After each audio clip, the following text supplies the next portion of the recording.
A new track emerges from the fold, where the playoffs are only one race away after today, and where all the points come to rest. Where from the virtual Rockingham Speedway, we welcome you to coverage of round 15 in the 4 Wide Racing Cup Series and the penultimate round of the regular season.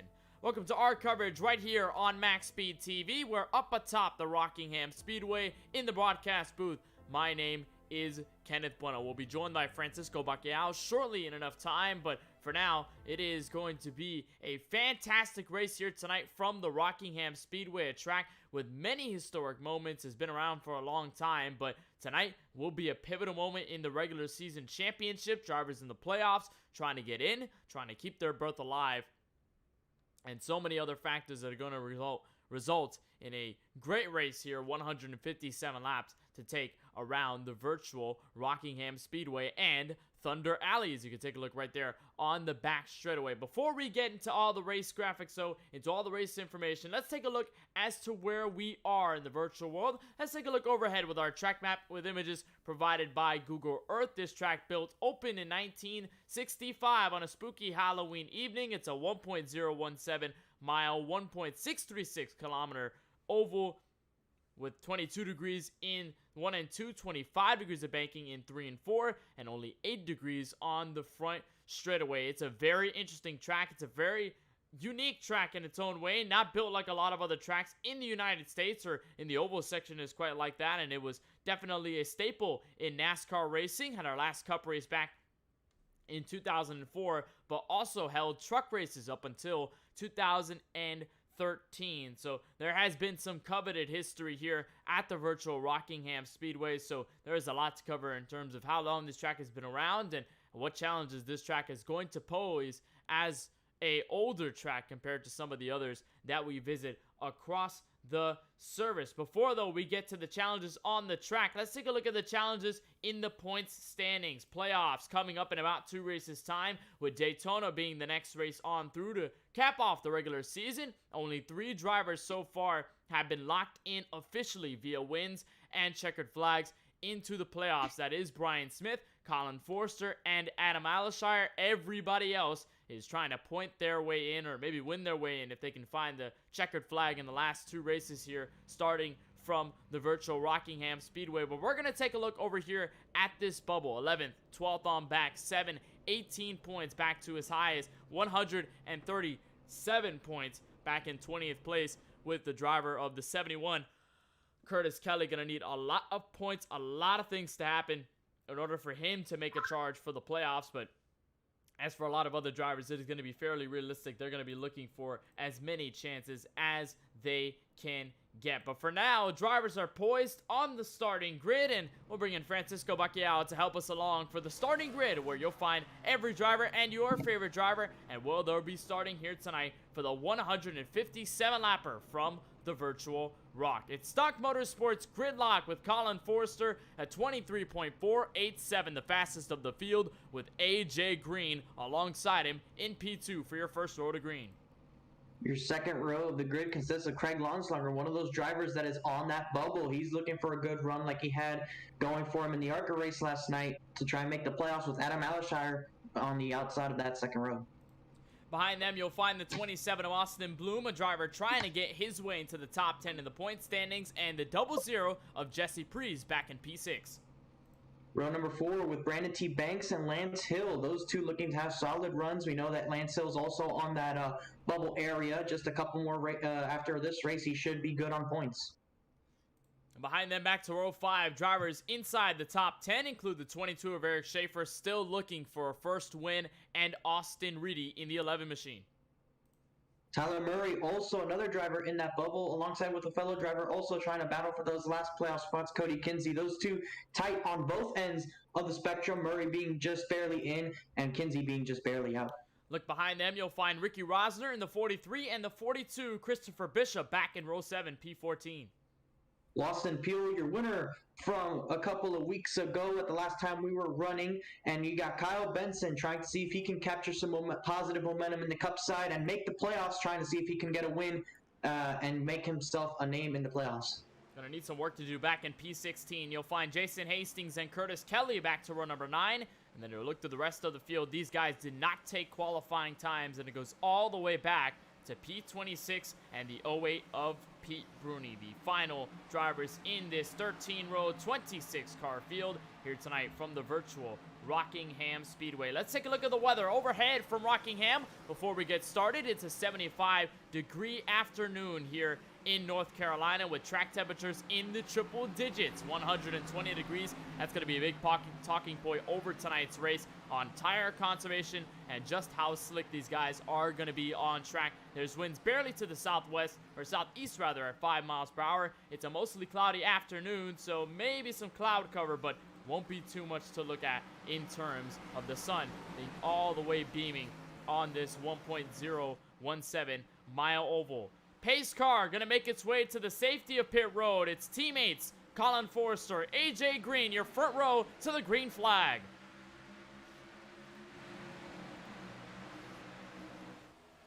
You see a good start there for Colin Forrester on that inside line, trying to edge ahead of his teammate. But as we saw yesterday, the outside is very prevalent, and there's AJ Green already making a big run to the outside. They're still side by side for that top position. You see a little bit of spreading out action further in the back, and it looks like Forrester is going to take the lead as we believe we have a caution.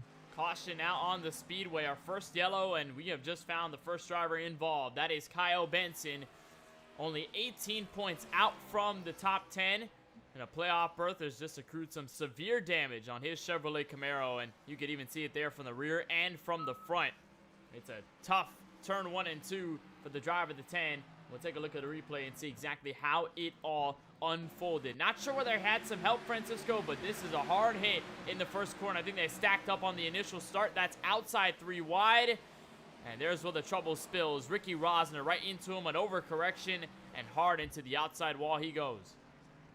Yeah, that is not the start that Kyle Benson wanted or needed at all. We went over the playoff situation, Kenneth. He's on the outside looking in. That's not going to make his night any easier. And you see right there, 3 wide on lap 1. That is not desirable at all. And Rosner just not really able to get to the bottom. You can't help but feel that Benson thought he was going to go all the way to the bottom, and wasn't the case, and around he goes in turn 1. So that is not the start that Benson needed to have whatsoever by any means. Take a look right there. I think there's where the whole checkup starts on the opening start, and then right there, nothing he can do as he gets that second tap from Rosner to send him to the right. Luckily, no one else gets into the 10 machine, but as for this part, of course, Kyle Benson running for the playoffs. This is not what he wants to see after coming home in the top 3 last night in the ARCA race. This is not a good start for the Tyler Murray Designs paint scheme there, the patriotic scheme, as he's on pit road. He is not going to burn the faster pair, and we'll monitor him just whether he comes out in front of the leaders and whether he will be able to keep himself on the lead lap. But let's expand the conversation, Francisco, and tires. That's going to be a big key point in this race, and we touched on it just a little bit in the ARCA race last night, just how this track is a tire chewer. You put Goodyear Eagles on this thing, and it is going to start to bite it alive. And with these Cup cars, with low downforce, with a lot of power underneath the hood, it makes it all the more worse to try and manage those tires underneath you. And if we get a long run, whoever does so in that conservation method will probably be the best one over the long runs and be able to gain a lot of positions. Tires here are valued a lot just because of the natural bumps in the racetrack, the old worn surface, and the amount of speed you're carrying through this racetrack for how short it is. It is very fast, and we saw it yesterday in the ARCA race. Tires mattered a lot. We saw them coming down basically every pit stop, and in the end, it came down to not just that 2-tire call to win the race, but it also came down to an incident there with the 22 of Schaefer. Schaefer went out, got a big lead with just a handful of laps to go, but inevitably doing so, he used up his tires, and immediately we saw the likes of Joe Sanchez and the rest of the field catch up to him rather quickly, and that did him in for that portion of the race. So we'll have to see how these guys manage their tires, not just their actual wear on the racetrack, but what they decide to do on pit road. I'm not exactly sure how many sets we have here for tonight, Kenneth, but I can't help but feel that it's still going to be a tight one. Definitely is going to be tight, and I think to bring up the point that we had only 5 tire sets for a 250 lap race at Richmond last week, that was a challenge that the drivers had to overcome. And tonight, I figure it's a lot more than 5 just because there were some concerns about the amount of tire sets that happened at Richmond. And so probably tonight we're going to see a little bit more. But there is still that sort of strategy of how many tire sets am I going to have by the end of the race? Do I want to save one? Do I want to waste some here? And just how tactically drivers are going to try to put those sets on in order to give them the best advantage possible. But we're going to see how advantageous this restart can be. Had a caution lap 1, turn 1 at Rockingham. We'll see if we can get a full green flag lap in with, again, the same patrons up at the front of the field in Colin Forrester and AJ Green. They have yet to separate themselves from anybody else in the field. We'll see if we can try to do just that. Pace car makes its way down. It's a bit of a slide out of the 99, but we're back under Green, and AJ Green right to the inside. It's an even start between the two. Green able to get a decent start on that bottom side. Won't be able to get clear. We saw in 1 and 2 that outside was really prevalent on staying there, and Forrester's able to do just that. And much like the start of the race, they're side by side, though of course they're now on different lines. And you see Forrester in the middle of the corner able to kind of edge ahead. That should give him the advantage off the corner, and indeed it's doing so. And at the line, Forrester has the lead. Forrester gonna nose out, but AJ Green slides up in the middle of 1 and 2, just trying to keep his nose steady there as Austin Bloom moves into P3, so he may be able to charge if these teammates continue to go side by side. Green is gonna tuck back in, so he'll allow the teammate to hold control of the race for now, and Bloom may end up trying to get to Green as soon as possible. These two were very good competitors at the ARCA race last night at this very track. They had a chance to win. Forrester on 2 tires was up in second on that final restart for a green-white checkered attempt. He was able to finish within the top 3, and now looking for a lot more as he continues to hold on to the lead. And already, Francisco, the amount of separation is very clear. I think this is more of a driver's track than anything else. It is tough to wrap yourself around this Rockingham Speedway at over 170 miles per hour. Not only are driver tracks very difficult to drive, but they're also fun to drive. A driver enjoys a challenge. They enjoy having to whip the race car around and force it to do certain things, or have to be forced to do certain things within the confines of what they have. And that was what leads to separation, because there's different limits for different drivers. And when you get this separation, you also tend to get long runs. We didn't really get too long of a run yesterday in the sense that no run was really longer than the other, but we had several pretty lengthy runs. We had a couple 30, 40 lap runs as the race progressed yesterday. I think today we might have a pretty decent sized run. We'll definitely have at least similar to the ones we had yesterday, Kenneth, just because this racetrack blends itself to that nature. Though I'm not so sure if we'll have a green flag pit stops level of run, but we do know that it has happened before at Rockingham with different series that have run here, and if that were to happen, we know it'll take about 70 to 80 laps somewhere in that area as far as fuel is concerned to be able to come down pit road. So even if this race were to go flag to flag from that restart onwards, it would only take 1 pit stop to ensure that you'll make it on fuel, and it would be somewhere or around or even after the halfway point of the race. So no real concerns on fuel unless there's any timings with the caution that would result in that being the case. But we're still well away from that. It's only lap 12, and at the moment you can see the top couple of cars are separated by about a quarter of a second to each other through the top 5. Yeah, they continue to just kind of flail themselves everywhere and maybe keep themselves in single file. I reckon if you're a driver in the field, especially at a track like this, as you ride on board with 4th place Craig Lautenslager, you don't necessarily want to push the issue so early. I mean, this track definitely can get you loose, it can get you tight, it can push you all over the track, and you don't necessarily want to put yourself in a compromising position only 13 laps in when you have a full 157 laps to run tonight. So I figure that a lot of these guys just want to keep things cool for now and don't really want to go side by side, don't want to go 3 wide until maybe the opportunity opens up and they're able to gain some positions. There's a look at a damaged Kyle Benson, who is up to 20th after his incident on the opening lap put him all the way back to the rear of the field. He was able to keep himself on the lead lap due to damage repair on pit road. And now Benson just trying to be on the upswing here in that patriotic Chevrolet Camaro. And Benson, a big topic of conversation, Francisco, when it comes to the playoffs, because again, 18 points separate him and the driver sitting in P10. Eric Schaefer is a car right in front of him. Goes around, I believe it's Curtis Kelly. Indeed. And a caution comes out, and it is indeed the driver of the 71 in trouble in that Pepsi machine. Kelly was involved in an incident in the ARCA race last night as well, part of our opening caution. And now Kelly, with severe damage on his Camaro, is the cause of the second after Benson was involved in the first. Let's take a look and see exactly how this happened. And Francisco, much like the ARCA race, turn 2 is a big point of trouble. Oh, and you see right there, just on entry, you get several cars involved in this one. We'll see if we can get a clean look at this right there. You see a big run by the 42 of Bishop, goes to the inside and just misjudges that entry entirely. And you can see he was even going up the racetrack. Nowhere for the 33 to go on that one. Tyler Warner, who's also in that playoff cutoff, he's above it. But with incidents like this, it won't help his case. You see right there, just into the wall and into them. But a close call for right there. You see that's Dixon right there with the close call. Benson with the close call. So some guys involved, some guys not. And that is going to shake up the field just a little bit as far as where each guy is depending on their playoff situation. A couple of guys around the cutoff are already in a little bit of danger, having to really make up what they've lost. And we know Christopher Bishop is also trying to see if he can get in on points. He's on that edge of where he can still kind of do it on points, leaning towards probably having to win. Already is making it very tough for him, most likely. And it'll probably come down to Daytona. And you and I both know, Kenneth, if anything comes down to Daytona, then we can't rule it out because just about anything can go down there.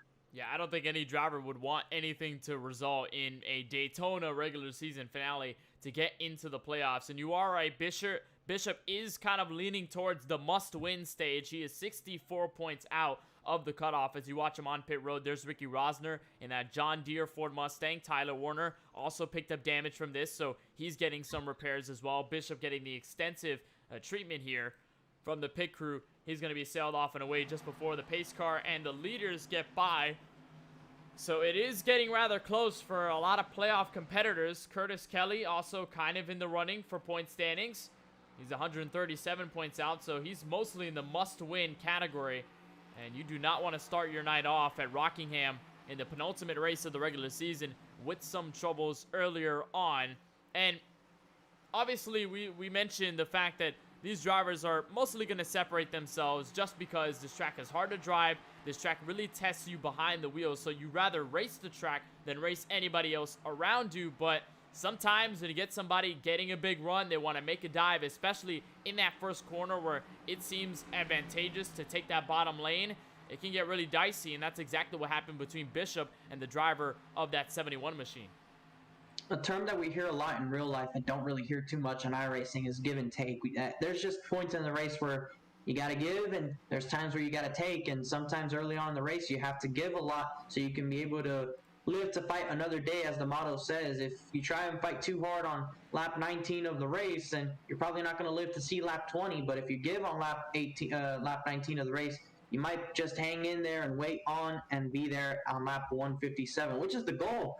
You know, you're not going to win the race on this current lap of the running order, so you have to take care of the car, take care of the tires, take care of everybody else as well, keep you on positive footing, and as well as just not really ruining track position, ruining your race car. Don't really want to do any of that too early in the race. And a track like this is very important. You don't want to lose the track position and put yourself in jeopardy and put yourself just really in a bad spot in general. That tends to happen a lot nowadays, but you still got drivers who give, and you got drivers that take, and the ones that give usually do end up at the front of the field when it matters most, and it just comes down to that endurance and mental preparation for taking care of your stuff.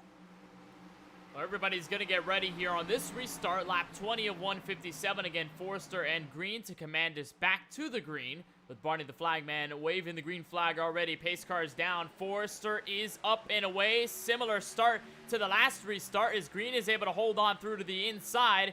And just to note, we have 25 cars on the lead lap. Curtis Kelly now 2 laps down and growing on the racetrack. Still, though, side by side between Green and Forrester. Green going to tuck back in. Forrester going to convincingly have the lead back to turn 4. And the top 3 positions are currently taken by Stonks Motorsports cars, but if you look down into 5th position, we have another one with the 4 of Adam Alshire is actually now getting passed by the 11 of Austin Reedy in that patriotic scheme right there. That is very good looking on that number 11 Camaro that he is running now, and he's trying to find his way in the top 5. We saw him run fast yesterday, Kenneth, but unfortunately could not get that win, and that's just sort of been the story of Austin Reedy this season, both on both sides of the schedule. Just fast cars either doesn't finish, whether it's leaving early due to some personal circumstances or just not being able to finish the race because of crash damage or what he have, or he just doesn't quite pull off the race win. And you have to wonder, for a driver as competitive as Austin Reedy is, especially someone who's won at short tracks. He won Bristol last season. As the yellow flag comes out, I'm going to try and finish this point here. We saw him win the Bristol race last season. He can definitely win races and win them at these kinds of racetracks, Kenneth. So it's not that he can't do it. It just hasn't gone his way. As you see another driver in that playoff cutoff zone, Tyler Murray, without a front end, that's most likely going to mean a faster pair if he wants to remain competitive. And that, by the way, is not a driver below the cutoff. That's a driver that we see above the cutoff. First time, I think, tonight that we've had a driver in trouble that is above that coveted cut line at P10. We'll try and take a look and take another glimpse at exactly what happened, but this is around the place where it all started. That's Lawson Peel underneath Tyler Murray, but it's Murray that gets into the outside wall and collects the 0-3 of Brian Dixon. And Dixon, we rode on board with him just a couple of moments ago when he got around that scuffle between Bishop and Kelly. But this time, not so fortunate in the driver of that 0-3. Take another look at it.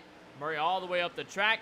Can't get quite low enough to get out of that outside safer barrier. And then into the 0-3 he goes, and hard into the inside wall. Just a quick correction, Kenneth. Murray is not the first driver above the cutoff to suffer troubles. During that Bishop and Curtis Kelly wreck, we saw the 33 of Warner also tag the wall and tag Bishop as they went up the racetrack. So there's some damage to that 33, who's, I believe, 9th in points. So everybody in that cutoff zone has really managed to find themselves in some sort of trouble 24 laps into this race. And it's incredible how just the racing gods and the luck and everything has just managed to pick them out here at the Rock. And the Rock is chipping everyone's hopes at a playoff berth away, as Tyler Murray, of course, seemingly gets that faster pair that pretty much seems to be obvious given the damage that he got on that incident. Didn't look like he was going to be having a competitive car after that damage happened, so he is going to get a full faster pair. He is going to have to keep that car clean, though, Francisco, for the rest of the race, which is going to be critical for him because, remember, like you said, he is one of a handful that have been in trouble over the cut line, below the cut line. So Murray has to be able to kind of choose wisely on where he makes passes, where he's around, and how far he pushes that Chevrolet Camaro, just to make sure he can keep that playoff hope alive and keep some points above it as well. Have a cushion for the next race at Daytona, which Murray did win regular season finale last campaign to put himself into the playoffs further through and lock himself in. But he doesn't want to necessarily go back to that moment and be in a must-win situation or even miss out on the playoffs entirely and having to bank on Daytona, a super speedway race, for all of it to happen. By no means, no matter how good of a win it feels, no matter how good it means to get in the playoffs when you win in a situation like that, you do not want to place yourself in that situation. The amount of stress that goes through your mind, the amount of hours of sleep you lose, and just the general thought you give going into the races when you're in a situation like that, nothing comes close to the kind of stress that can give you. And you know, if you can avoid that, you will do everything in your power to be able to avoid something like that. And usually you see that out of the drivers who win early in the playoffs and lock themselves into the next round. They're able to breathe for a couple of weeks. They can sleep knowing that, yeah, I might be able to trash the car the next 2 weeks or so and still be good for the next round. And that's just the kind of relief sometimes a driver needs to perform better. Other times you're able to perform under that pressure, but we haven't really seen anybody really put in that spotlight. And whenever they haven't exactly risen to the occasion, if you will. We haven't exactly seen anybody do that quite yet to this point, but we don't know what's to come. We still have tonight, the rest of this race remaining, and of course, if you think about it, we have Daytona International Speedway next weekend. Considering our last time at Daytona, we had half the race go green flag before we had some late yellows set up the win for Adam Alshire. Who knows what's going to happen this time, Kenneth? I really think that if push comes to shove, we're going to have someone in that bubble zone or even a first-time winner that's in that top 20 come away with a win, just considering how the plate racing's gone in this season. It's a lot of risk to be taken next week for sure, but I know a lot of these drivers in the playoffs and just outside don't want to put themselves in that compromising position as Craig Oh, Lautenschlager Lautenschlager's hit spinning. the outside wall, and he almost went around. The caution almost flew there as everybody checked up, got loose on the tires, and they seem to be okay. Lautenschlager, though, with severe damage to the right side and the rear end as he really choked it up, trying to get that car back up to speed, but it's top three, 99, 48, 27, back to the lap. And that just took care of the separation by half a lap into the restart. But let's see if we can get a look there. What happened to Lautenschlager, Kenneth? I'm not sure if he had help from behind and got the tires spinning there as they were getting up to speed, but it looked like something went wrong on that 13 as they tried to get going. And you see right there, he is behind your race leader, Colin Forrester. And when they get into the restart zone, just on his own, just spins the tires right there. He probably gets it into high revs. You see contact there behind him, a couple cars involved, but luckily doesn't really lose any positions. He stays in that top 5. Fortunately, Lautenschlager, I think, dodged a bullet right there on that start because he does have damage, but he's still keeping that speed to maintain in the top 5 just behind Adam Aleshire. So it is not the end of the world for the 13, but that could have easily been day over or day compromise there for the driver of that Toyota Camry. And talking to the drivers yesterday, we had premonitions or at least presumptions that drivers are going to have that sort of scenario happen, right, where drivers were trying to get up through the gears, trying to go up in the high revs. And even if you're on fresh tires, on normal tires, on warmed up tires, whatever it is, doesn't matter if they're worn or not, you can still have that wheel spin effect happen getting up through the gears on the restart. And that's exactly what you saw with the 13 on freshly kind of worn tires, but mostly warmed up. You probably wouldn't expect that to happen on mostly any other track, but just because it's Rockingham, just because of how abrasive it is, you can still have troubles. And that's exactly what the 13 had, as he's now catching up to a slowed Adam Aleshire. Figured there was a mistake here, but fortunately for the 13, he is still within the top 5 and got some speed behind the Toyota Camry as well. The good thing for him is that it's rear end damage. That rear end damage he has is not exactly going to affect him too much. It looks like the spoiler, for the most part, is straight enough to where he won't lose any downforce or any drag on the straightaways. Just caved in rear bumper. Shouldn't do too much at a track like this, so I think he should be fine. Obviously wants to hold on to that fast repair, not use it for a circumstance like this. But what it really did on the restart, Kenneth, was just separate the field immediately. Normally it takes a couple laps for it to really get separated, but immediately on the restart, everybody from 5th on back just got separated, let alone the separation within them between people trying to time restarts and all that. So we already have a gap of about 10 seconds between your leader and the last car on the racetrack that's on the lead lap, 10 and a half to be exact. So a lot of separation going on in the early portion of this run. But speaking of early portion of this run, someone who's very fast at this point in the time is that 11 of Austin Reedy. He is making some good moves, and I'm interested here, Kenneth, with how easy he's making these passes. I'm wondering, did he come down pit road in one of these recent cautions? He indeed did. 10 laps ago was the last time he did hit pit road. So Reedy is on fresh tires, and he is just trying to pick his spots very carefully. He does not want to be in a place where he gets into anybody else as Austin Bloom and AJ Green go at it for second. Although Reedy is most likely going to take this over here on the freshest tires. There he goes around the bunch. He's going to be able to try and catch Colin Forrester for what will be the current race lead. But also, I think, to expand on that point that you made, Francisco, a lot of separation, but that's because everybody was just checking up, making sure they didn't get into anything and potentially make things worse. So that comes into that factor as well. Everybody just having a reaction to what happened there with Lautenschlager and making sure that they can get on the binders in enough time and get away from all of the mayhem. So Austin Reedy moves into second, but that has created a cluster for 5th on back, including multiple fresh tire drivers as it gets way close there. AJ Green and Jesse Prees, bit of contact between the two. AJ Green able to save it, but on fresh tire cars, Francisco getting around and weaving against the worn tire group, it gets very dicey. And just like I mentioned with Austin Reedy, you got to pick and choose very carefully. It is very dangerous when you're on new tires trying to pass these guys on older tires. But how about Jesse Prees deciding to go on the alternate strategy? And you see right behind him, the 12 of Lawson Peel now trying to get up to the 4 of Adam Aleshire. I'm not sure what strategy Peel's on. I believe he's also on the tire strategy. Aleshire not quite letting Green go there. But there goes Jesse Prees now to the inside of Austin Bloom, as we actually have a pass for the race lead happening as we speak. Austin Reedy has now taken the top spot away from Colin Forrester, as you see back at turn 1. There's the 11 car ahead of the 99, and Jesse Priest will soon find his way to the rear bumper of Colin Forrester and take that top position. If this run goes green, Kenneth, this is the best thing that could have happened for those guys that pitted for tires. Only time will tell for sure, but right now it's looking good for them. But right now, as we're focusing on this 11 of Austin Reedy, I can't help but feel that that is an edited version of Jimmy Johnson's patriotic Lowe's 48, Kenneth. Indeed it is. I believe it's 2013. I think that's one of these games. I believe that's where he got the inspiration from. But it is all in sort of a tribute to, of course, the veterans, all the service members in the United States, because this is 4Wide Racing Salutes Week. So in the ARCA race last night, saw a couple patriotic schemes. Tonight, it is in full flare. There's a lot more drivers running patriotic colors here tonight, including, of course, your top three. You see an Air Force machine there for Jesse Priest. It's a Good Sam patriotic version of Daniel Suarez paint scheme on Forrester's car.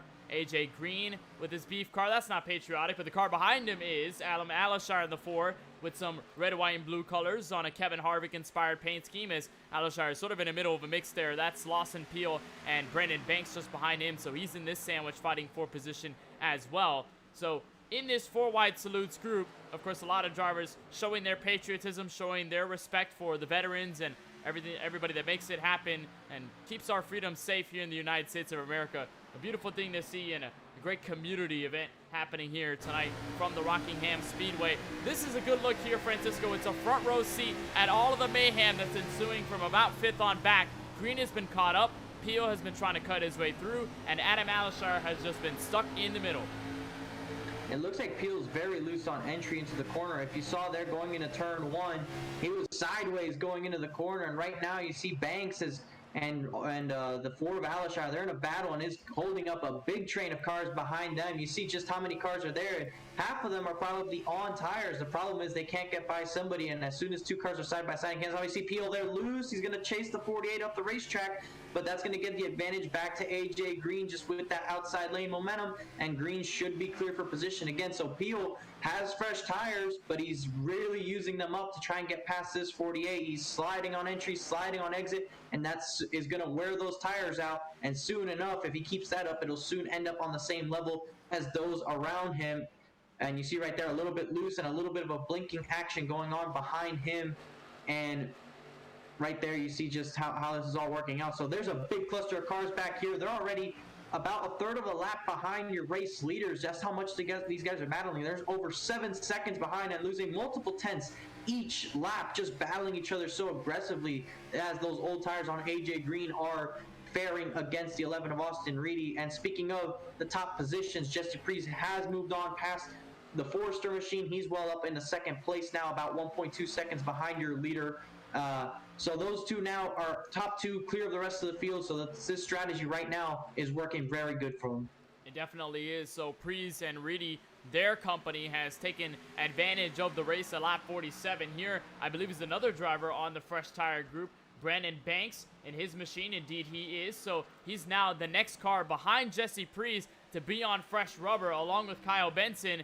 And it took a big while to get around this entire group, and they wanted to be as patient as possible to make sure that they can get around them safely without any sort of contact, especially this driver right here and the driver right behind him, Tyler Murray. But this driver right here, Kyle Benson, involved in the first incident tonight with heavy damage, went down pit road, got a fresh set of Goodyear Eagles, also got the fast repair burned up, so it's a clean Chevrolet Camaro, but it's all about how Benson can keep it clean for the next, let's say, 100 laps. Yeah, these guys that pitted for tires, they wanted to be patient. They didn't want to cause a crash and ruin not just their strategy, but their car for the rest of the night. So they want to be very patient getting through these guys. They know they'll eventually do so.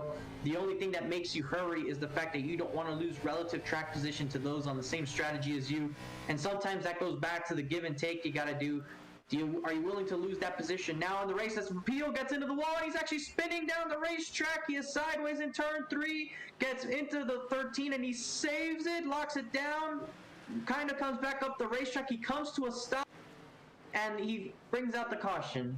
Caution out for a loose Lawson Peel, as he was trying to keep that car strangled in 3 and 4, was fortunately able to keep it out of harm's way, but Peel, who comes to a dead rest right on the apron in turns 3 and 4, brings out our third yellow of the evening. As we talked about it, Francisco, his car was all over the place even well before this incident happened. And then in turn 3 and 4, at least onto the entrance of turn 3, his car bobbled, got into the outside wall, and he had a whale of a time trying to keep that car straight. Take a look here as he kind of just drifts into the wall by himself, Francisco. Not sure whether it was just a placement issue, whether it was just a sort of misinput there. Trying to make sure he was there between himself and the wall. Maybe his car was just way too loose on that bumpy surface to keep that car collected. But as he's on top of the 22 of Eric Schaefer, right, you'll see the bobble right there. Bam, into the outside wall. Bam, a second hit, a third hit right there. And what a stop by Adam Alshire just behind him to make sure he didn't get into it. But a fantastic save by Pio on his end as well. He didn't really have to do that on the straightaway, Kenneth. He had so much room underneath him. He didn't have to get that close to the wall, especially since he's on the outside of the 22. He was going to gain that momentum on him. But Pio was struggling for several laps, and you could just tell that this was probably going to happen at some point, but I didn't expect it to happen on the straightaway. You see right here, loose, runs too close to the wall, and then as soon as he hits it the first time, it was going to get away from him. Good job here on saving the race car, but once he gets to the apron, right there, just keep it on the apron and bring it down pit road, and right there just stops with a portion of the car on the racetrack, and that was going to constitute a yellow. I'm afraid it's not exactly going to be a good one, not just among drivers, but among viewers. When you stop on the racetrack like that, it'll always bring out a caution. Can't help but feel that that's going to definitely shake things up and not for the better. And I think for Prees and Reedy, the top two who were on fresh tires, pretty much running away from everybody else, they did not want to see a caution come out and have everybody equalize and possibly force them to get on fresh tires. There's a look at Adam Alshire. What a job to hop on the binders and keep that car away from the 12, a spinning 12 as well with Lawson Peel, and Adam Alshire is able to keep his car afloat for the most part. But as for the leaders, I believe we have already had pretty much everybody among them go down pit road. So just like I said, Francisco, Prees and Reedy and pretty much everybody on fresh tires did not want to see this happen because it forces them to get another set of Goodyear Eagles, and they did not want to burn that off considering they had that strategy early and hoping it was going to stay green throughout. Quick question here, Kenneth. How many tire sets do these guys have for tonight? I believe, I'm not exactly sure. It's on the info tab, and if I can't look at it here because of course it'll mess with a lot of things, but I'm not exactly sure the amount of sets these guys do have on the Goodyear Eagles or on pit road, but I figure it's going to be between at least, I'd say 6 to 8. I think that's probably a good, maybe. They were talking about 10 last night. League owners, I'm not sure whether they fully decided on 10 sets of tires, but nonetheless, it is limited. So I figure that Reedy and Prees and all these guys on the rubber at that time, with the advantageous strategy, they did not want to see this happen, as I believe we got the 1 to green signal, and Reedy will double up, go to the inside line, and take control of the restart. Yeah, they definitely didn't want to see this caution come out. They were definitely the best ones on that strategy, and they were just gone from the rest of the field with that tire advantage. They could go around forever. And looking here, Kenneth, they do have 6 sets of tires for tonight's race. So fortunate for them is that they've used 2 up. They have 4 left for 100 laps, which honestly, it's enough. It's enough. Four tire sets for the next 100 laps in this race is enough. That equates to you could probably go about every 20 laps and come down pit road. And if you think about it, if a run goes about as long as the last one did, you can have an extra set left at the end of the race. So tire sets, not going to be an issue tonight after that run, I don't think. And hopefully for these guys, it has just worked out because they may have struck the lottery with that run. People trying to be conservative on tires, but it looks like everyone's definitely going to have enough, because if the guys on that aggressive strategy have enough, then the guys who were conservative have enough. As Reedy gets an impressive jump on the field, gets way out there going into turn 1. It's going to be Prees trying to fend off Bloom for that second spot in that U.S. Air Force machine, and it looks like he's going to do it on the outside. Actually, no, Bloom finds some grip down on the bottom. He takes second away, and Forrester follows him. So there go the 2 drivers underneath the 00. Prees is going to hang tight in 3 and 4 up atop that 25-degree banking and keep himself alongside Colin Forrester, but it was a monstrous jump for the 11 of Austin. Reedy, a bit of contact almost there between Bloom and the 99 of Forrester, but they were able to keep it mostly clean. And now here comes Benson in the top 5. And right behind them, there's the 22 of Schaefer. And if you remember a couple of weeks ago at Richmond, those two found themselves in some hot waters. We haven't seen them on the racetrack too many times since. You have to wonder, with playoff spots on the line for those two respective drivers, you have to wonder if things get very testy here in the closing laps of this race, because we both know not only are they trying to make the playoffs, they're trying to get their first wins of the season. Of course they are, and they are on two sides of the table. Benson on the outside looking in. Schaefer, that last driver on the cutoff, trying to keep his protection upright as he currently tries to fight with AJ Green and aiming to catch up to Kyle Benson for fifth as they spread all across the track using the outside, trying to diamond 1 and 2. But for now, everybody, mostly single file. I saw a bit of a battle between Tyler Murray and another driver there, but I believe Murray was able to get clear for position, so he's going to be able to keep himself also stable as well. But how about Austin Reedy and Jesse Priest, Francisco? And this call for tires gave them the track position, and it is helping them because at this point, they weren't up here. The 11 of Austin Reedy started in 10th, moved up to as high as 6th, up to a point before a yellow came out, but he had never been as far as first, nor contending for the race lead. But now with the fresh tires, with that opposite call under the past couple of yellows, he got himself clear of everybody else, and he's able to lead some laps and potentially gain some points. The key here now is to save tires so that you're fast on the long run. You see Bloom already making some ground. We saw Schaefer pull out a big old lead yesterday. You see a moment there for Forster. He's going to lose several spots there on the inside. He's going to ultimately lose one up to the 22 of Schaefer. Actually, he's going to be able to recover pretty nicely there and try to put up a battle for the time being before getting cleared. But we saw yesterday Schaefer actually was able to get way out there, and that was not good for him and his race as it used up his tires, and it ultimately resulted in him getting past with 3 laps to go in that one before his ultimate crash on this part of the racetrack. But we know that Reedy needs to take care of his stuff, just keep enough tires under him to where they can't pass you, but also once the long run settles in, you start inching away without having to extract much out of your race car, and that's what it comes down to. Being able to pull away without extracting much of your race car, that's the price you have to pay on the early part of the run. They might be faster, but if you keep that track position, not only do you not have to work by anybody, but you can work not as hard and pull a gap, which is really what it's all about.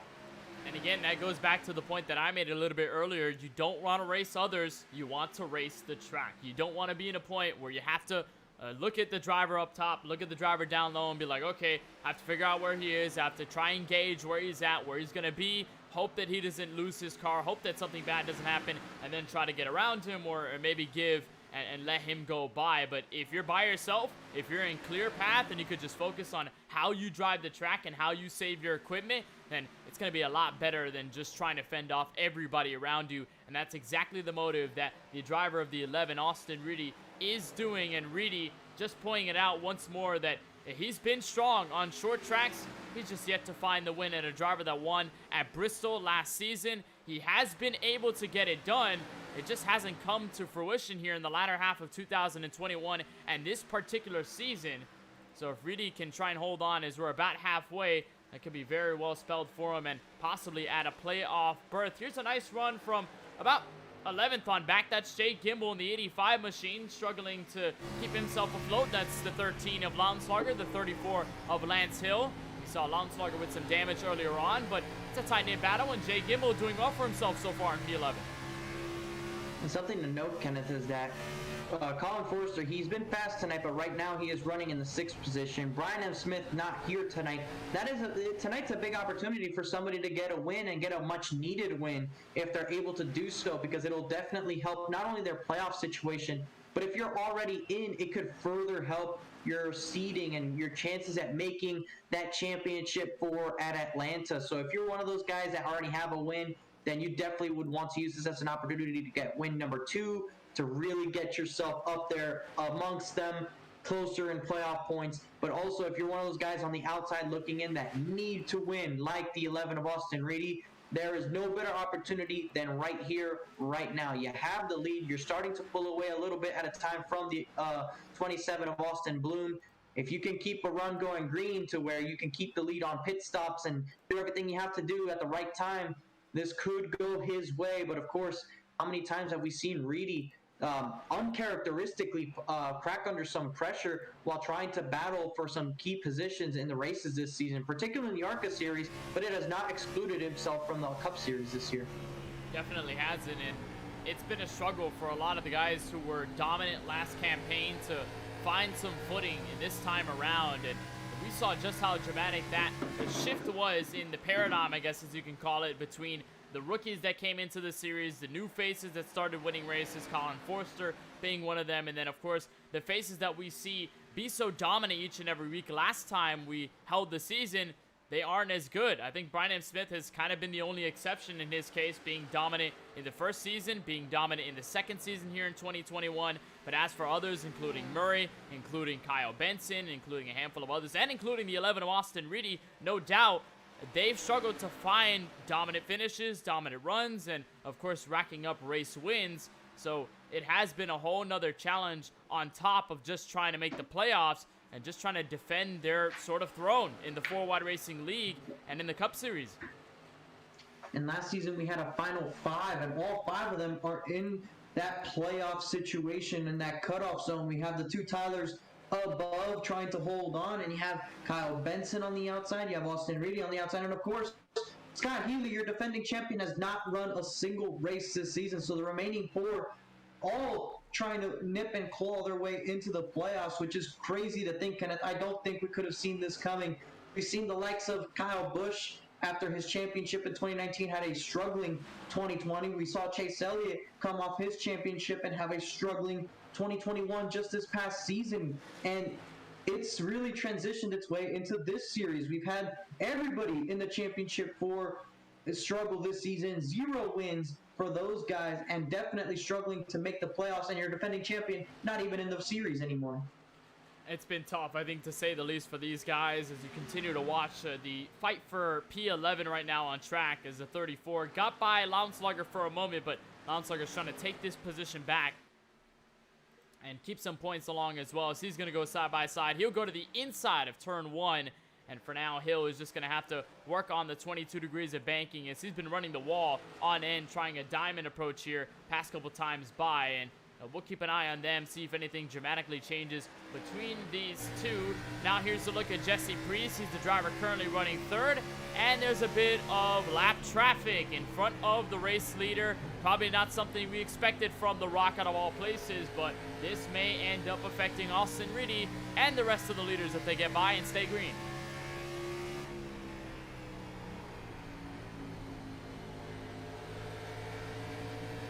Here's some of the throttle inputs from Priest as he exits turn 4. Bit of a wobble there by the car in front, Austin Bloom.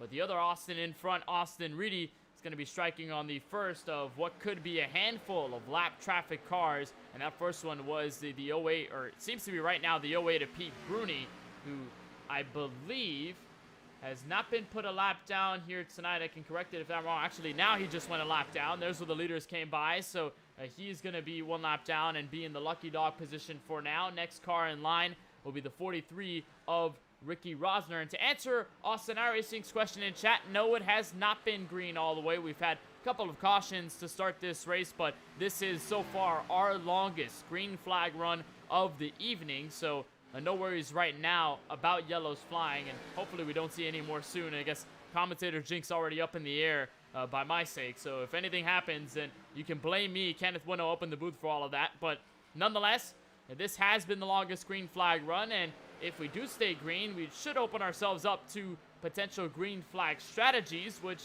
should only result in 1 stop on the pit lane. It's not going to result in any more stops more than that 1 time. Of course, these drivers can make it on fuel all the way. Only concern is going to be the sets of tires and where they put them on. How fresh are they going to have them by the end of the race? And if any late yellows come out to shake things up even further, then how are drivers going to play the tire strategy in that regard? We saw 2 tires be taken by Colin Forster and what was race winner Charlie Harcum last night in the ARCA Series event. So there is the possibility for some tire strategy to kind of end up in play. But for now, it seems to be all safe and dandy as the top 4, actually top 5 now, continue to break away. And guess who's close to each other this time, Francisco? And guess who's lurking on the back bumper of the 10? It's the Coca-Cola 22, Eric Schaefer. He's been faster on this long run. We'll just have to see how they race each other, Kenneth. I don't want to be the one to presume, but if things get heated between them immediately, you can already tell that one will not hesitate to race the other one like they're Ryan Newman. And you know how Ryan Newman is. He is known as sort of the roadblock in NASCAR racing. And if you try to get around him, it's going to be probably the toughest task, if not nearly impossible, to get around Newman in a high-pressure situation. And we'll see if Kyle Benson plays any of those games on Schaefer, if he can get by. But the caution will weigh before any passes are complete. That was Jesse Priest aiming to get around the 27 of Austin Bloom. But I believe we've had a problem with the 34 of Lance Hill. He's on pit road with some damage. So I believe Lance Hill may be a part of this caution here. He was fighting in position with Craig Lautenslager. And I believe his night has just turned sour. We'll take a look and see just how that 34 got into trouble. And it was around that 13 of Lautenslager, just like we mentioned. Not sure whether this was the case of getting around Bruni. And indeed it was. You see hard into the inside wall with Pete Bruni, and when they come back up the racetrack right there, blocking the track, and you see several cars actually get into it after. You see Tony Kivitt involved, namely, and that happened right in front of the 13 of Craig Lautenslager. Let's see if we can get a view of what happened to him. I'm not sure if he had any contact here just as this was starting to happen. You see Bruni got the wall, unfortunately turns a little bit into the left side, and the 4 car was there. But on board now with this 13, you see right there as this is going on, contact, and that is a brown pants moment for somebody that is right there on the cusp of making the playoffs. That's a crucial move right there for the 13, no doubt about it. As that was the 3rd car to get into this, the 7 of Tony Kivitt, all checking up. And actually, he got loose, slowing down for it all, so he lost control of his car and then got the damage afterwards, just sliding into the aftermath of Pete Bruni and the driver of the 34, Lance Hill, getting involved in that incident, just entering turn 3. Meanwhile, some games have been made on pit road, and Austin Reedy, I believe, may have had a penalty here, Francisco. He is letting everybody by, so this may have been unsafe pit entry or just a pit speeding penalty that would set the former race leader back to the end of the longest line. That is not what Austin Reedy needed, and I do believe it was a speeding penalty, Kenneth, because he came out in front of everybody. That is not what the 11 needed, not here, not now, not ever. If there was any time that Austin Reedy did not need a penalty of this nature, it was now. He was in a good spot, a good situation, fast car up front, good on the restarts, good on the long runs, but now he has lost the track position, and that was definitely the crucial part. Because I don't doubt the ability of him to pass his way and go up through the field. I question him being able to get back to the lead on the same set of tires. If you remember, what gave him the lead in the first place was going off strategy. Right now, everybody's just came off of pit road. Everybody's on equal tires. It's going to be very hard for Austin Reedy to get back up there. And as you know, Kenneth, he can finish second these next 2 races and still miss the playoffs. It's going to take a win for the 11. It most likely is, and with this penalty, it's only going to make him be on the bounce back, I guess, for the rest of this race, as we have just crossed over what is officially our halfway mark of tonight's race here from the virtual Rockingham Speedway. And with that, we'll take a look at our race summary, see exactly how everything has unfolded over the first 84. We have a total of 73 laps to go as we cross the start-finish line. It's a 1-to-green signal from the pace car, so we will go green next time around. We've had a total of 5 cautions, our most recent coming with that incident between Pete Bruni and Lance Hill. We've had a total of 19 caution laps and 4 total lead changes at the halfway mark of tonight's race. Telemetry tells us we'll go another half hour if we stay green, and it's going to be Austin Bloom and Jesse Priest to lead us back to force for the second half of the race. Kyle Benson, Eric Schaefer will share row 2. We'll see how interesting that gets between those Camaros. Brandon Banks and Colin Forrester will be the drivers back to P6. Adam Alshire and AJ Green back to 8th in that 4th row. So the pace car will make its left down to pit road, and Austin Bloom, we'll see how good he gets on the getaway. The first time he holds the lead all night long with Jesse Priest to his inside. Pace car makes the left. Green flag is out. 27 up and away. Good start. No bobbles by the leaders. and Austin Bloom up front. We haven't seen him in the lead of too many races this season. We saw him have opportunities early on at the big tracks of Auto Club and Indianapolis, and I believe also at Phoenix, another short track like this. So it's been a while since we've seen the 27 leading races, but right now at the halfway point of this one, after the issues for the 11, he finds himself in the right spot at the right time. Bloom, obviously not even in the top 20 in points. He's missed a couple of races. I'm not so sure if he'll have enough entries available by the end of Daytona, assuming he races then, to be able to make the playoffs.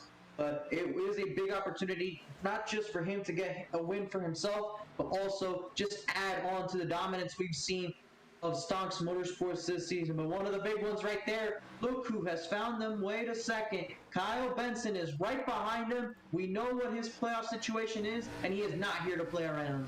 And Benson set the fastest lap of the top three so far, a 23.617. So he was a bit faster than Austin Bloom that last time by. And Benson is on redemption mode, trying to get back to the race lead. As he sails back for turn one, watch the line here as he'll take sort of a higher approach here through the middle. And now it's all about whether he can catch up to that 27 and fend off any pressure behind. It was a nice pass on Jesse Priest for second to get him into this position. Remember, he was outside road two, following behind the race leader when we went back green. So Benson doing a solid job of gauging where the leader goes. And now he's starting to pull away from Priest as he tries to reel in the driver of the 27. And right there you see Priest hanging on to that third spot. Eric Schaefer also doing good in the fourth spot. And probably the funny thing about this situation is I believe Schaefer is the last person in the playoffs, and Benson's the second driver out behind Craig Lonslonger. And we know that Lonslonger is a little bit further down the field right now. You see him well behind this group right there, actually running in the, I believe that is the seventh, or actually the eighth position. So they're relatively near each other on the racetrack, so not too much is going to change, assuming they finish how this is. That just makes Daytona a lot more interesting, which is why if these guys race like this and finish well all near each other, that means whoever wins Daytona or finishes highest will most likely come away with it. And this is all just going to come down to a great battle for that last spot, Kenneth. It is really scripting itself. It definitely is. And if you go down to Daytona with only a handful of points on the line to make it to the playoffs, best believe these guys are going to put it everywhere they can get in order to try and do the best they can. I think it was a bob on a turn four. A mistake there out of Austin Bloom sends Benson back in contention for the lead. Jesse Priest also will follow. He had a bit of a cumbersome turn four, but he was able to keep things straight. A bit of a loose moment there for the 22 behind them. But it's Benson now on the attack, and you got to think, Francisco, just like I mentioned earlier, you want to be racing the track. You don't want to be racing others, but if the driver in your rearview mirror is starting to catch, then you're doing something wrong. Yep, that is absolutely the case, but right now we know these guys are keeping a pretty decent separation, just trying to save tires. As you see, Priest was squealing them just a little bit off the exit of two.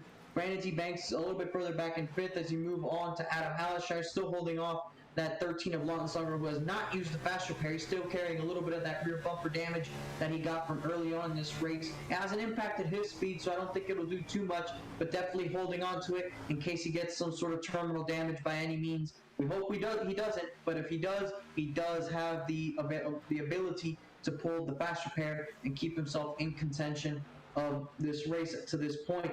But as we look to the front of the field right now, the 10 of Benson is still in that second position, still eyeing your leader. Actually, now he's a little bit under fire by Jesse Priest. And Kenneth, we saw that Austin Reedy was able to hold position when he was up here, but how about Jesse Priest? He's gotten into the top three, and he's staying there.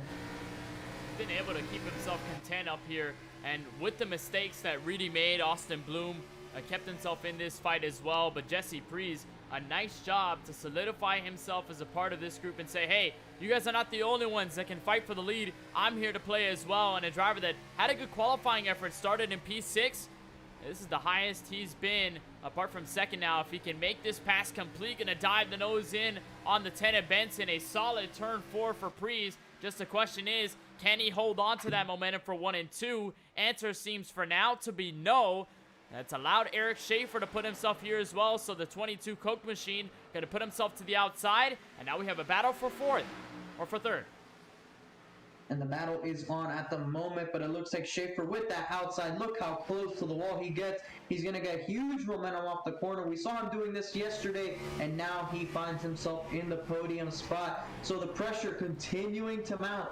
The chess match between these two in second and third continues to mount as they find themselves closer to the front and later on in this race. And it is getting ever so much like Richmond, Kenneth, in the sense of just the proximity of these two. And if at the end of the race comes, if they're near each other, you know Schaefer will do whatever he has to get by that 10 if it means a chance at keeping that playoff spot. Schaefer's going to do all that he can as he works the middle after that last time by running the outside wall. And I think we haven't touched on it so far tonight. We touched on it a bit in the ARCA race just on Tuesday night. Last time we visited this track, the fact that there are different lanes optional. There's options here available at the Rockingham Speedway. We've seen drivers go all the way to that yellow line, people diamonding through the middle, and drivers like Eric Schaefer not afraid to kind of skirm up to that outside wall and get comfortable with that safer barrier. And Schaefer used this line to hold on to the lead for most of the event on Tuesday, but of course burned up his tires in the last segment of the race. Got caught by Joe Sanchez and of course ended up in a heartbreaking crash at the entrance of turn 3, which ended his hopes of taking that checkered flag away after another heartbreaking effort at Richmond. But watch this, slides up the track, gets the diamond, and it's a reason Eric Schaefer has been so fast here as well. That is very correct, Kenneth, about the multi-groove racing. We saw it yesterday too. We saw the different lines, but one that was working to a treat was the one we saw the 22 trying to employ at this current moment in time. So far working for him. As you see back here, Forrester's kind of falling back to this crew. Reedy up to the 9th position. It's been slow progress for him. It's been a slow burner for him, but he has worked his way into the top 10. He's led almost half of the race to this point of time, just a little less than that. And right now trying to see if he can find his way further up through the field. It's going to take another yellow for him to really get the field bunched up and gain some more chunk spots. But it's going to take more than just one if he wants to win this race, because if a yellow comes out now, obviously a lot of laps on these tires. Not sure if any tire strategies could be played, especially considering we still have 50 laps to go. There would be no point in trying that, at least now. Probably not in this case. And also to compile on Austin Reedy's sort of problem here with separation, you can take a look on the right side. That's some right end damage. The rear end, he's got a bit of a crinkle too near where that real spoiler is. So maybe some handling issues here if Austin Reedy with that damage. I know aerodynamically it's not going to affect him too heavily at this track considering how short it is, but at the same time it does affect how that car behaves in the air, in the dirty air specifically. And Reedy could be on a struggle path here depending on how his car is feeling so far. And he has yet to make any significant ground after stepping into P9 and getting around that 13 machine who is trying to reel him back down. Coming close to the 50 lap to go mark here from the virtual Rockingham Speedway, but it is all Austin Bloom at the front of the field. We'll take a short moment of break, but you won't miss a thing here on MaxSpeedTV for round 15 of the 4 Wide Racing Cup Series from The Rock.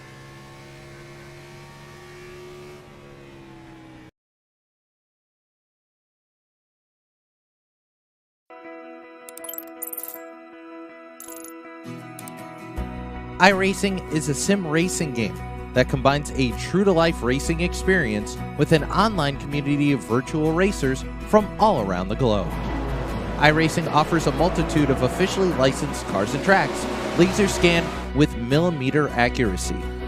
Their car models and mechanical systems are based on real-world physics, engineered in cooperation with manufacturers and race teams. Their skill license system ranges from rookie to pro, ensuring members are always pitted against those with similar skill sets. Members are able to sign up for a weekly race series, compete in time trials, host a private race with friends, and participate in racing leagues created and run by the community. With over 170,000 members, iRacing works in partnership with renowned motorsports organizations like NASCAR to deliver virtual races based on the real-life NASCAR Cup Series, as well as many other series on the NASCAR ladder. iRacing also features team racing, providing a variety of options for members to create and manage their own teams. Race with friends or real-world teammates in full-length endurance events like the 24 Hours of Daytona, Spa 24, or the Bathurst 12 Hour. Additional partners include IMSA, World of Outlaws, Supercars, and IndyCar, allowing members to race in their very own Indianapolis 500, Bathurst 1000, Chili Bowl, and many more iconic events. This is iRacing, delivering the most authentic racing experience short of getting into a real race car. Sign up today at iRacing.com.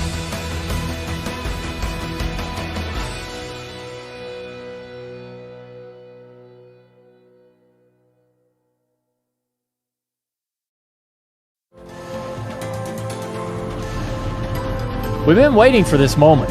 Generations of innovation all coming together in one place. A pedigree of more than 70 years of NASCAR Cup Series history, from the past to the present, from Petty to Earnhardt to Elliott. Today, there's no more waiting. The future of NASCAR is now.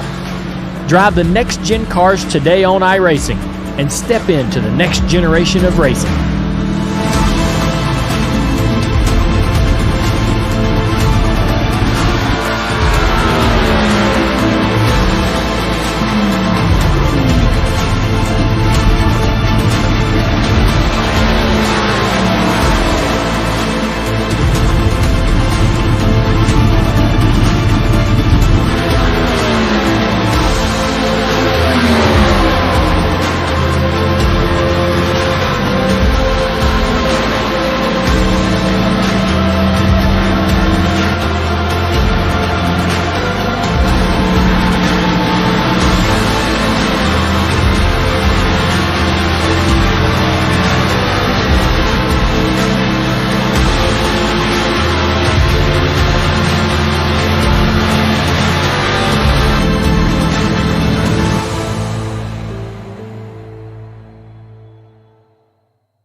$116 laps down for round 15 of the 4-Wide Racing Cup Series from the virtual Rockingham Speedway. Glad to have you on our coverage on MaxSpeedTV. Kenneth Bueno and Francisco Bacchial along with you in the commentary booth for the ride, and you are looking at your race leader, who is now taking control of the race and has yet to relinquish it all. The 27 of Austin Bloom still in control. Kyle Benson just behind him in second, followed by Jesse Prees in third. Brandon Banks and Eric Schaefer so far cap off your current top 10. But I mentioned earlier ago, Francisco, how last run before the yellow was our longest run up to this point. This seems to be giving that run a run for its money so far as we come close to 40 laps to go. A run-on of puns, I see, Kenneth, and we're getting close to the end of this race, and it's soon enough we're going to see just how our picture is for the race win is going to be. Right now, nothing much has really changed up front. You still see back here Lance Longer now battling with the 12 of Lawson Peel, who seems to be struggling with a similar issue he had earlier. You see him loose on entry, and if I'm the 13, I'm a little bit concerned seeing that, knowing that that's what the most recent yellow brought out for that, or one of the more recent ones rather, not the most recent. But the good thing for somebody else, Austin Reed, is that he's already gotten by this, so he should not have to worry about the 12 car behind him, who seems to be very loose. Just a lot of troubles for him. Still in the 9th position though, so not too much ground has been gained, and the rest of this field sort of struggling to really get away from each other. And at the top end, just as we mentioned, Kenneth, you still have Austin Bloom, I believe, still leading this race, so it is looking really good for Bloom. Less than 40 laps to go. I do think, if I remember correctly, I do think they should be good on fuel based off their last pit stop, and it'll be close, but I think they should be to the good. Right now, Benson in that 2nd spot, but either way, I just don't see this going green all the way to the end. Of course, I think you're right there. These drivers should be good on fuel capacity, so only a real point of conversation to strategize is going to be the tires, no doubt. Of course, if yellows come out, we end up in a green-white checkered scenario, whatever have you, they're going to probably play that tire game to their advantage and just try to go around that alternate strategy, or maybe just go with status quo depending on what the teams do. But As for fuel, these guys pitted around the halfway mark of the race, so they should be good. No concerns about that. So that is not going to be a talking point at all throughout the race unless somebody just did something drastic. However, that has not been the case. Here is Lawson Peel. Big shot to the door there by Reedy. And Lawson Peel has been struggling with the car, but Luce has been sort of fast for the driver of the 12 as he continues to battle with the 13 and the 11. I think it's funny to see 11, 12, 13 on running order. And in order as well. That's definitely the best part. Unfortunately, we don't have Roman Long here anymore to make it the 14 behind them. But you see right there, Peel got into the wall. Almost contact between Kinsey and Lonslaughter. You can see just what the 12 is doing, being so loose at the moment. And he's still quick enough. I mean, Luce is fast, you're right, but just how loose can you handle? We see right there, big time Luce once again. And this is actually a lap car, I believe, that came out of pit road, that 85 that is going by these guys. Now you can see what the fresh tires are doing, and almost into the 11 he goes, but he's able to get by, no problems there. Right now, seeing what fresh tires do versus what tires these guys on. And you'd think, why doesn't someone try and come down pit road? Well, you lose about 2 laps doing that, and you won't be able to gain it back in 30 laps. So that's why these guys are not coming down pit road under green. But here's what you do see, Benson, big time loose off too, but he has caught up to your race leader. He indeed has, but speaking of 2 laps, Jay Gimbel, who you saw there in the fresh tires, he is 2 laps down, trying to regain his stay back into the lead lap. That was the 33 of Warner that you saw on the right corner of your screen go down pit road, but it is this point right here with about 30 laps to go. The next time they cross the start-finish line, where Kyle Benson, who's been trying to reel down the 27, mind you, for at least the past 40 or so laps, now is in position to take this lead away. He's got some speed. He's been a little bit faster past couple times around. Bloom is somewhat able to defend, but Benson, no doubt, Francisco, is finding the weak spots in Austin Bloom's game and using that to his advantage. Trying to find out the weakness in that car. And right there, you see a big run for the 10. He gets loose. He's going to get it back to the wall. He's running a little bit higher. That's what's giving him momentum on these straightaways. Kind of learned from what the 22 was doing yesterday and trying to apply it right now. Gets a lower exit to really straightens up these exits. But who's using more tires up? That's what it's going to come down to. You'd think that it would be the 10, just given the dirty air. But haven't really seen dirty air be that much of a factor here at Rockingham, so I don't think that'll be much of the case. It really just comes down to who's using more of their car up to run the pace that they are. And you see Jesse Priest has actually caught up to the trio as well. Hasn't really let them go, and he actually does look pretty pacey. He definitely does, and if these two sort of get into a tango, he could be the third dancer in the party and be able to take these positions away, go 2 birds for 1 stone, and potentially find himself in a place for the race win. There's a lap car right there that we probably didn't expect to see. The 13 of Craig Lounslager, who went down pit road. He's now trying to unlap himself. He's 2 laps down on the track. You mentioned it, Francisco, that pitting at this point would be too risky for track position. But Craig Lounslager has taken that risk, and I believe the same is said for Austin Reedy, who's a lap down, got a faster pair, and he went down pit road. So the alternate strategy, maybe panning out for these guys with about 27 laps to go, but I'm not sure if it stays green, whether that's going to be fruitful or not. It won't. Just 2 little laps left. Too much ground lost by making a pit stop under green, and not to mention the risk you play. And if a yellow comes out, you basically just throw your race away. These guys are unlapping themselves from the leader, but this is to get 1 lap down, not get 2 laps. Now you see right there, almost a close call with the 10 and the 7 off of turn 2. That's Kivett having a share of problems. He's not on newer tires, otherwise he would definitely be moving. But Brandon T. Banks has also closed in on your top 3. He's slowly but surely trying to chip in. He's about 1.25 seconds, a second and a quarter behind them. Then you have to go back 2.5 seconds to Eric Schaefer, who's battling with Colin Forrester. Then it's a lot more separation through the rest of the field. You only have 11 cars on the lead lap right now, Kenneth. Several guys have decided to come down pit road. Again, I don't remember what specific lap they came down pit road most recently. I want to say it was around lap 80 at the very earliest, lap 80, which should mean that is on the right on the mark of fuel at the very least, right on the mark. So they should be good to go. But worst case scenario, they're going to be right on the mark. And they're going to have to hope for a yellow too if this stays green, because You reckon these leaders aren't really not going to pan an eye to pit road at all in the final laps of this race. If it continues to stay like it is, these drivers are just going to want to keep the track position, and with the tires that they've saved, the tires that they have, then they're just going to hold on to it for as long as possible, because they know fuel-wise they're coming up about 51 laps, so they should be mostly okay on that regard. So it's all going to be about tires. But I believe Kyle Benson, Austin Bloom, I believe leaders actually did have to pit, because these guys are coming in. Interesting turn of events. I really did not expect them to come down pit road, Kenneth. Maybe they see what tires are doing and they want to get them for themselves and not be on these old ones. Someone is going to try and stay out, Kenneth. I'm not exactly sure what the fuel window is to the exact number, but somebody, you have to think somebody's going to try and stick it out. And it could work for them. It really could. And actually, look, Bloom missed a stall. That's going to allow the 10 of Kyle Benson to gain the position on him. Indeed is. They're going to put more drivers a lap down as the 88 will stay out. There's two more on pit road, Jesse Prees and Eric Schaefer. I believe they're on the exit, not really the entrance here. We'll see what they do. But as for the driver of the 10, he may have gotten the benefit here on the driver of the 27. Indeed he did. He comes out first, so maybe if everybody else comes to pit, it cycles around. Kyle Benson will be your net race leader.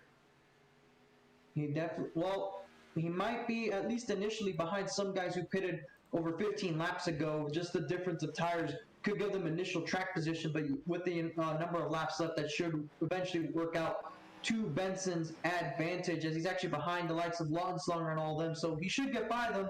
But right now, at least, he is behind them. And right now, it looks like several other cars have found their way onto pit road. Brandon T. Banks is in right now.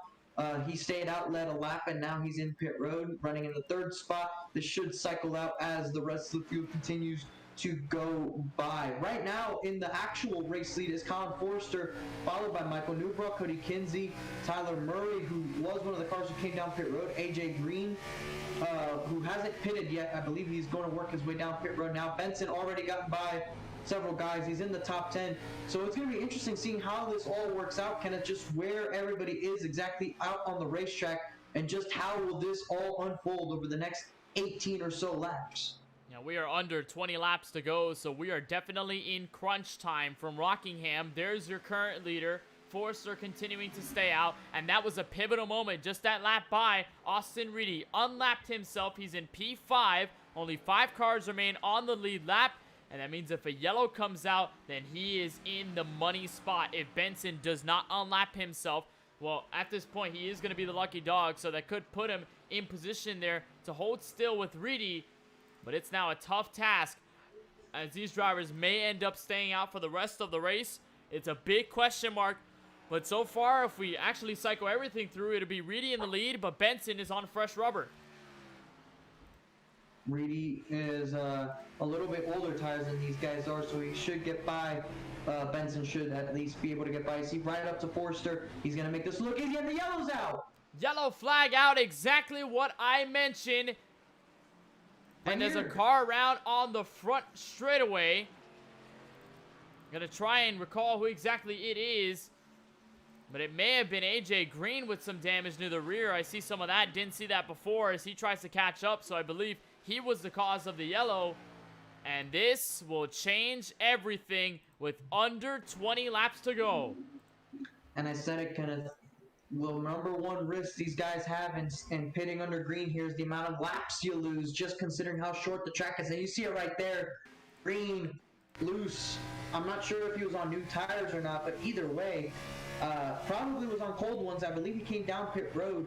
And right there going into 3, just aggressive, just gets away. Car snaps, he catches it into the outside wall, it goes, and it's going to set up a late race restart with almost half the field, over half the field for that matter, trapped a lap down. So you're going to see whoever's on the lead lap right now is going to come down pit road. Now, as you see, Forster's in, Newbrough, Kinsey, they all just struck the lottery. They're going to come in, take tires, and whoever's a lap down is most likely going to have to take the waiver on, and that is going to be detrimental to their chances at the win, just because that is track position lost. So it looks like Colin Forster has just hit the lottery. Colin Forster in the right place at the right time. He is going to be on pit road along with Kyle Benson, Austin Reedy, and a lot of others. Benson, though, is going to stay out. He figures that his tires still need to be worn in the last 15 in order to really give him the conscious decision to come down for service. Colin Forster is going to come out first. And Michael Newbraw behind him. Tyler Murray, Austin Reedy stuck back in 5th. And that whole sequence put a lot of drivers a lap down. These drivers going to come down pit road, and they're going to lap them once more. Actually, Benson is going to hit this time by, so never mind with that. That is going to transfer the lead back to Forster. And the Stock Motorsports machine, who started this race on the front row due to a caution by a teammate, may have struck the jackpot here at the Rock. Coming to 14 laps remaining, as I believe timing and scoring is going to try and situate everything out. A lot of these lap cars still waiting to be scored correctly. Yeah, still trying to work out the details of just where everyone is and who's a lap down and who isn't, and seeing how it's going to result in a lineup. But regardless of that, Kenneth, Colin Forster is going to be your race leader for this restart, and he proved it on the start of the race. He proved it yesterday when he stayed out on those older tires. He's not exactly slow here, and it won't be easy to get by him. So now you have to wonder, what do the guys around him have to do to try and make positions? We know Michael Newbraw has found track position, but we don't know how Michael Newbraw is going to race up front because we haven't seen him in that position probably since Bristol, Kenneth. It's been that long since we've seen Michael Newbraw up front in position to win a race late in the running. So a lot of guys have, like we mentioned, a lot of opportunities. But how about Colin Forster? Won the first 3 races of the season and didn't fall off. He was running top 3, getting podiums almost every single time out, just not a win. And it's been almost 20 races since he's won a race, believe it or not. And right now, with an opportunity to get his 4th win of the season and end that winless streak. And Forster, the slump that he's had, I mean, that you said it right there. It's been a while since he's visited victory lane, and Forster will be a part of the 10 that will fight for a championship, no doubt about it. So he is locked in, but remember, momentum does fall over the course of a season. You win a couple of races, it feels good, but you go a long time without winning, and it gets a little bit draining over the course of the campaign, and a win could reignite sort of the momentum that you can carry into the playoffs. And what better timing than with the penultimate race of the regular season. There will be 12 laps remaining from the virtual Rockingham Speedway. Colin Forster, Michael Newbraw, your first row. The 2 bow ties ready to bring us back to green. Pace car is down. It's an early start for Forster. No bobbles. 56 though, gonna get turned. Newbraw spins the tires. He's on the inside. No caution yet. No admin cautions yet. We're still green. Forster out in the lead. Benson up into the 2nd spot. We know he's pretty good on those tires relative to the most of the field, and now he's running in that 2nd spot, having a chance to win. What can he do? What can now Reedy do as he moves up to 2nd? Michael Newbraw, unfortunately, going to fall out of the battle for the lead unless a caution does wave. And now it's a battle between these two. Reedy a bit faster up that 2nd corner. Can he try and make a move in 3 and 4? So far, he'll try and set it up, but we'll come to 10 laps to go from the Rock. Forster in control. Bit of a move there by the 11. And now a spin as 85 of Gimbal is around. And no caution still flies. They're spinning down to the apron. No admin yellows yet, but you saw a big moment there for the 11 of Reedy off a turn 4. Almost lost the front end of the race car. Had to really check it up as Jay Gimbal gets huge damage to the inside of this racetrack. And now 9 laps to go. Reedy has to give it everything. Tire saving is not going to matter to him. All that matters is getting as close as you can to the rear bumper of this 99 and just giving it a shot, because it is a short track. It is Reedy's chance at the playoffs. He sees it right there in red and white. If he wants to get in, he has to get by the 99. Gimbal looks like he's going to make it to pit road, and Reedy is starting to dig in just a little bit, but does he have the time? 8 laps to go, this time from the Rock. Last time by, it was almost a full 10th faster than Reedy was your race leader, Colin Forster, so he's just aiming to pull away. Reedy just struggling at this point, getting real tight in 3 and 4, but Forster looks in control and in comfortability. This time, 7 left. 7 laps to go in this one, and Forster with a healthy enough lead at this point in the race. And he is just pulling away now from Austin Reedy. Reedy had one opportunity. He's going to have to hope for a caution. It's just the gap looks too big at this current moment in time. Or just hope for a mistake out of this 99. But we have not seen Colin Forster make many mistakes this season. For the rookie driver that he is, he's been very impressive. Kept the mistakes down, looking like a veteran out there in the series. And now, with just under 6 laps to go, Kenneth, he's trying to see if he can rematch Brian M. Smith as the top counter of wins on the season. The rookie with 3 wins in a row that came and started at Auto Club Speedway, one of the fresh faces in 4-wide cup competition, is now 5 laps away from a 4th win in this 2021 campaign. That time by another 10th quicker than Reedy. Reedy has pretty much no option other than to hope that a yellow will come out, because his car is just not up to snuff at this point. And for Forster, now coming to 4 laps remaining, he just got to hope that a yellow does not fly and he can keep this car clean for now 4 more laps. And the laps are going by quickly here. We're probably about less than 2 minutes away from the end of this one. So now the 99 can take it easy, not have to worry about pushing too much. Don't just keep it out the wall, keep it out of the apron. Get around 3.5 more times, and it should be another race win for Colin Forster, and it'll definitely be a good one for him because it's been a while since that 99 has gone to victory lane. It has been a while. Forster gonna dive back to 1, and again, he remains a 10th faster, so he just only continues to build gap now to a full 2nd flat on Reedy. No competition yet for 3rd. Benson has not been able to catch up to Reedy for that podium spot, but doesn't matter for them because Forster will look for 2 laps to go from Rockingham. Only a couple of miles left.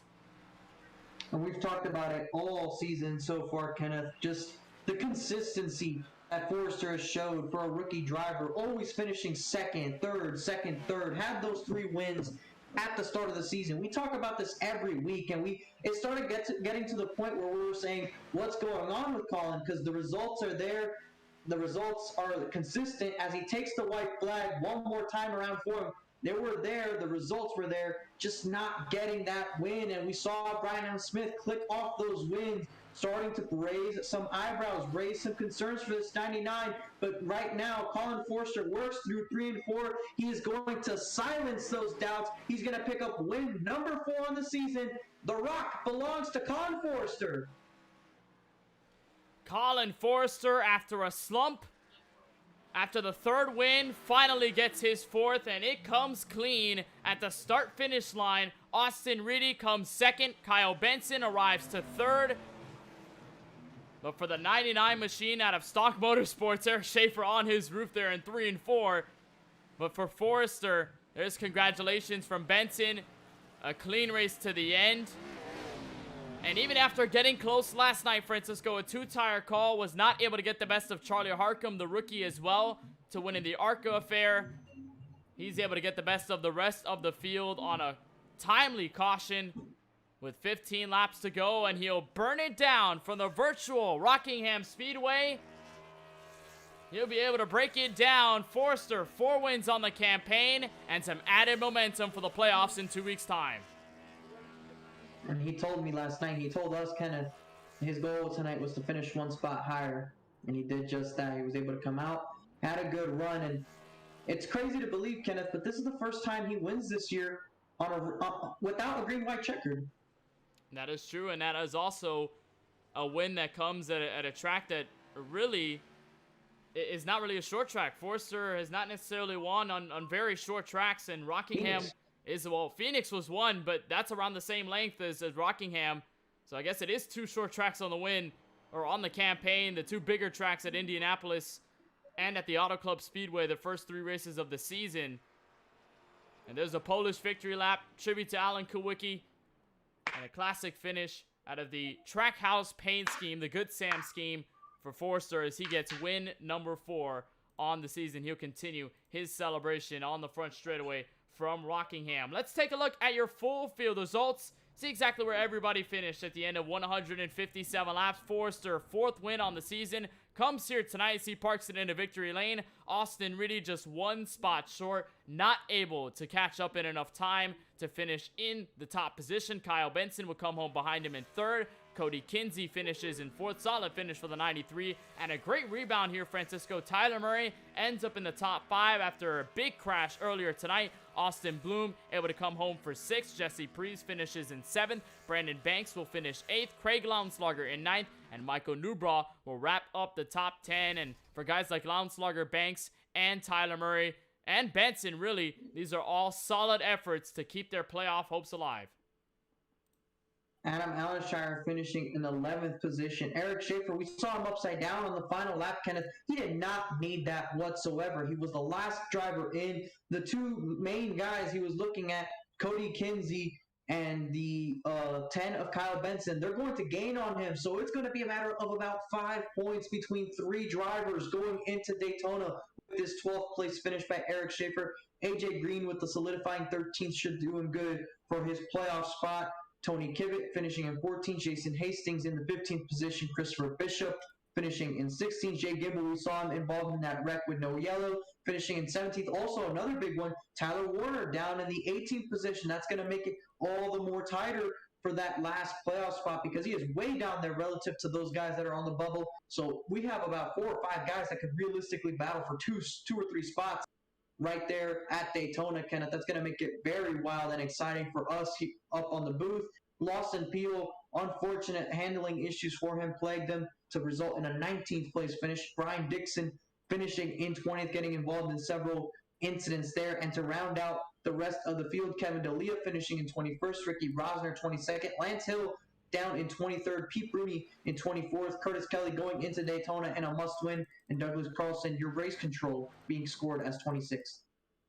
Those are all the drivers in this field to finish here tonight from the virtual Rockingham Speedway, and it is our time to take a moment and talk to your race winner, Colin Forster. 58 laps led and a timely caution to get him in prime position to win this race tonight from North Carolina. Colin, you talked with us last night in the ARCA race. When you finished second on 2 tires, you said wanted to finish this race 1 spot higher after a potential call to win you that race on Tuesday. You get the win here cleanly without a green-white checkered or a tire strategy call, mind you, tonight from Rockingham. Give us your thoughts on what is now your 4th race win, tying Brian Smith for the most all-time this season. It's definitely been a while since I've been in victory lane, but definitely the strategies worked out for me both nights. Just glad it worked. I know it may seem a little fishy that AJ spun out, but he really didn't want that caution because it wouldn't worked out for him or any of us except for me. But I'm just glad I stayed on my strategy, and I thought we were going to have a caution with especially new tires. It's super loose, and just glad it worked out. And it definitely worked out for you. And that final segment, I know Austin Riddy was trying to take some charge. He made a mistake on his own, grew the gap. Were there any concerns in the final laps about maybe something happening near the end? Because I know that your wins up to this point have been from green-white checkered territory. You've been in the clutch. Were you kind of preparing for a potential clutch moment if it came down to that, or you just knew it was going to stay green? I was definitely prepared for it to a caution to come out. I always try and think how Chase Elliott thinks. He always thinks a caution's going to come out, and I'm glad a caution didn't come out, but Austin said over the radio that his toe was knocked out after the restart. I'm surprised that wasn't a caution, actually, that restart. It looked like a few cars spun, but I'm glad it wasn't because it worked out for me, and Kyle was coming. He was super fast all night. He probably would have won if it stayed green. But yeah, super happy it stayed green. And like you said last night, it said 1 spot better. I'm honestly surprised I finished this high. I was running early in the race. I was running first, but once I got to the later portion of the run, I was not as fast as Austin and Kyle and all them.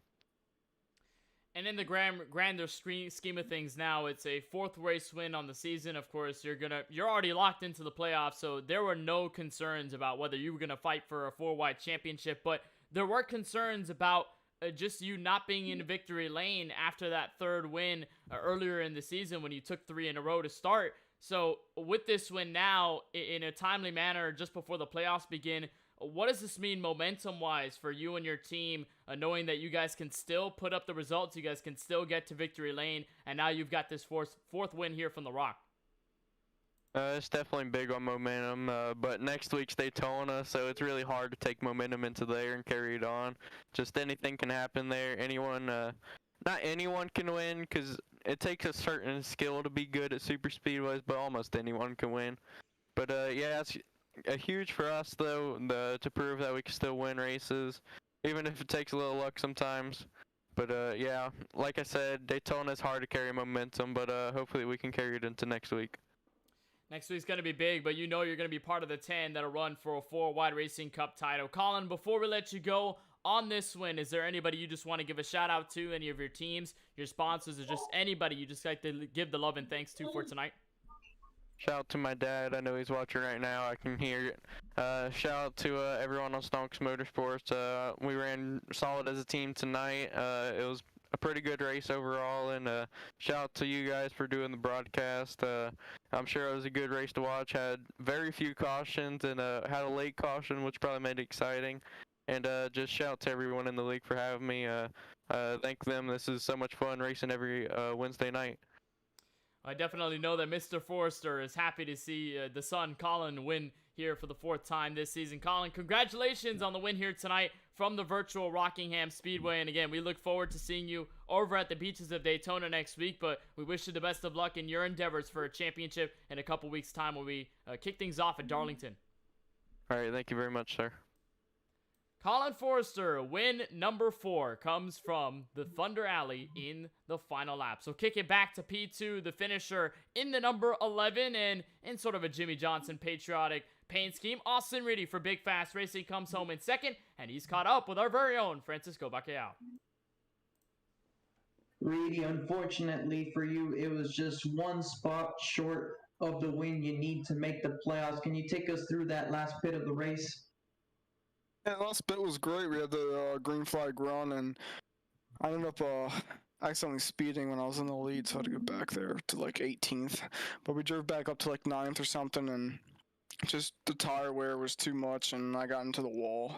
So we plan was to short pit it, and I know Murray was taking it long, so I think I short pitted with about 34 to go, and came out good. Came out 5 seconds ahead of Kyle. I think it was like 5.6, and we were about 2 seconds behind Murray, and I know a couple other guys still had a pit, and I had a chance. I think I did the math, and I think Kyle would have caught me with like 5 laps to go or something, but you never know what happens. Maybe you make some mistake and get a win there, but then the last restart, I think I really had a good chance. I think I was really good on the short run, especially here, but we just ended up getting doored on the restart and did all we could. You tried your best, and well, I was actually going to ask you, but you kind of answered it in there, that penalty you had mid-race after leading, and it resulted in you losing that track position. What do you think could have been of this race had that penalty not occurred? I think it's completely different. I think I could have controlled this race. I think after that first one, especially when I came down and I saw, when I took tires early and I saw Prees was catching me a lot, I was like, okay, I really need to save these more than I think. And I already thought I was saving them a lot, so I think I just need to protect these tires more, protect that right front. But I think I would have been in a really good position, and I wouldn't have to just climb out of the hole I put myself in, but put myself in that hole when I came back to at least try to contend for the win, so I can't be mad about that. It was a good, valiant effort from you, but of course it does come down to a race win to determine whether you make the playoffs or not. And with one race remaining at Daytona, it's quite simply, Austin, do you think you can get it done? Unless I can bring my rig to work, no. But no, I won't be there next week. So this is like my last hurrah to get in the playoffs here. But I think I gave it all I got. And a little mistake kind of cost me, but. Yeah, unfortunately, no playoffs for you this season after just sharing that information with us, Austin. But it has been a strong season.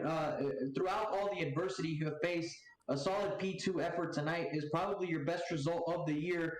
What was able to go in to make this sort of effort possible? Being patient on the track and early in the race, just racing people clean, just not pushing the envelope too much, just waiting for them to make mistakes or waiting for that little run to come in where you have a little bit better tire and just giving respect to each other and respect giving back. And I think that goes a long way sometimes, and just got to keep your car clean for the first 90% of the race, and last 10% is that all-out brawl that you saw. And who was able to help you out get this P2 effort? I think all the boys back at Maury Rudy Racing or Motorsports, we always share info all race, and then I got to thank my sponsor, TJ's team, and More Than a Cape.